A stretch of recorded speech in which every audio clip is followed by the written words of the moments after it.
బాలనగర్ ప్రాంతంలో ఇవాళ గజం 1,50,000 రూపాయలు తక్కువ ఉంటుంది. కానీ ఇవాళ అక్కడ రేవంత్ రెడ్డి అక్కడ ఉన్న ఒక పారిశ్రామికవేత్తకి దానికి కేవలం మార్కెట్ రేటు రిజిస్ట్రేషన్ వాల్యూ 10,000 ఉంది. అందులో మీరు 30% కడితే చాలు ప్రభుత్వానికి, అంటే 3,000 కడితే చాలు, అది మీకు ఇచ్చేస్తా అని చెప్పి ఈ పాలసీ, ఈ హిల్ట్ పాలసీ లక్ష్యం.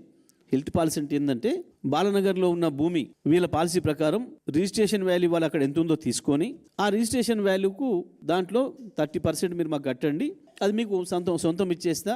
ఇక ఆ తర్వాత మీరు అక్కడ మాల్స్ కట్టుకోండి, షాపింగ్ మాల్స్ కట్టుకోండి, లేదా అపార్ట్మెంట్స్ కట్టుకోండి, అమ్ముకోండి, మాకు దాని వెనకాల మిగతాది మాకు ఇవ్వండి. ప్రభుత్వానికి కట్టేది 3 కోట్లు అయితే ఎకరానికి వీళ్ళ అనుయాయులకు, వీళ్ళ అన్నదమ్ములకు, వీళ్ళ బంధుమిత్రులకు ఇచ్చేది 30 కోట్లు. ప్రభుత్వానికి ఇచ్చేది 3 కోట్లు, వీళ్ళకి ఇచ్చేది 30 కోట్లు.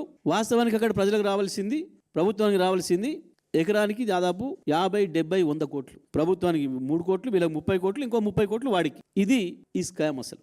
అందులో మీరు 30% కడితే చాలు ప్రభుత్వానికి, అంటే 3,000 కడితే చాలు, అది మీకు ఇచ్చేస్తా అని చెప్పి ఈ పాలసీ, ఈ హిల్ట్ పాలసీ లక్ష్యం. హిల్ట్ పాలసీ అంటే ఏంటంటే బాలనగర్లో ఉన్న భూమి వీళ్ళ పాలసీ ప్రకారం రిజిస్ట్రేషన్ వాల్యూ వాళ్ళు అక్కడ ఎంత ఉందో తీసుకొని ఆ రిజిస్ట్రేషన్ వాల్యూకు దాంట్లో 30% మీరు మాకు కట్టండి, అది మీకు సొంతం ఇచ్చేస్తా.